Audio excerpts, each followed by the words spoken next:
We're out in the Grove, out in the middle of the South Golf Course, and it's one of our premier dining destinations.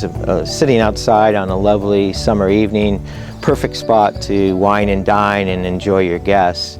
This particular dish is very simple. I think it describes what we do here. What I'm going to do is show you a technique which we call a paillard.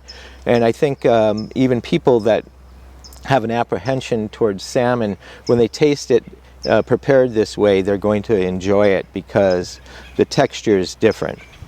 So very easily is I take a piece of salmon which has been flayed out, and you can see here I've got a finished paillard, and what I do is sprinkle a little bit of water, and then you simply cover that back with your plastic, and you can take a mallet. If you don't have a mallet, you can take a very heavy bottom pan. So we're about a little bit over about a ½ inch here.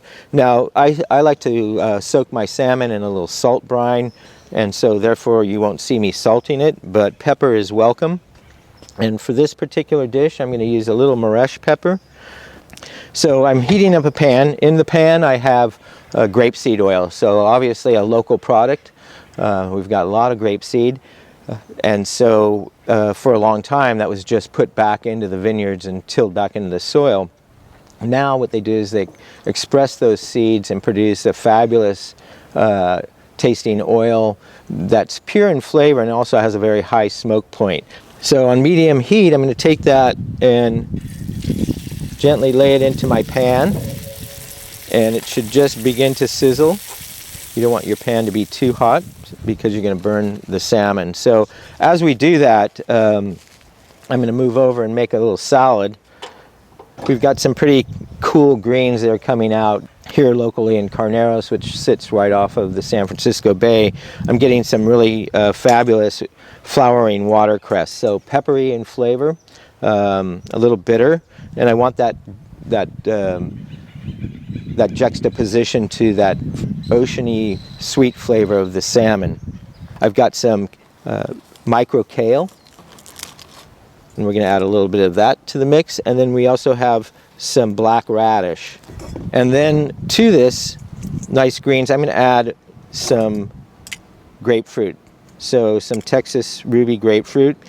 Again, I'm trying to build the flavor profile in the dish. I've got the bitterness, I've got now the acid from the grapefruit juice. I'm going to use a little bit of that for my dressing.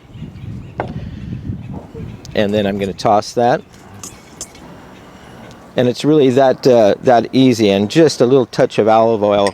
Again, a local product. All right, as you can see, the salmon is working. We're hearing it talk and say, "I'm ready to get turned over, chef." And the smell is gorgeous with the moresh pepper on, so we're going to loosen it up a little bit and flip that directly over, and you can see how beautiful that fish is. The moresh pepper has darkened a little bit on the outside of it, and to tell you the truth, right there is where I turn this off at, because this is going to cook so quickly from the bottom up. So basically one side I cook 2/3 of the way through and get that nice presentation on the outside, and then I'm going to go ahead and just loosen that up, and believe me, that's perfectly cooked into the middle of the salmon. We're going to take that, let it drain off a little bit, and then I'm going to put it right down onto the granite here. Makes a beautiful presentation. Then I have some creme fraiche with a little dill pollen, but I think it plays again well off of that beautiful moresh pepper that's been blackened on top of the fish. And then we're just going to take a nice scoop of the greens and the grapefruit and put that straight on top. And again, it's a very simple dish, but it's something that we practice as a philosophy in cooking here, because our ingredients are so pristine and impeccable that we just want to emphasize their flavors and not mask them. It's quick and it's beautiful, and when those flavors are pushing each other, you're really going to get that experience that we're driving for you to have. And that leaves you wondering what the next dish is coming out.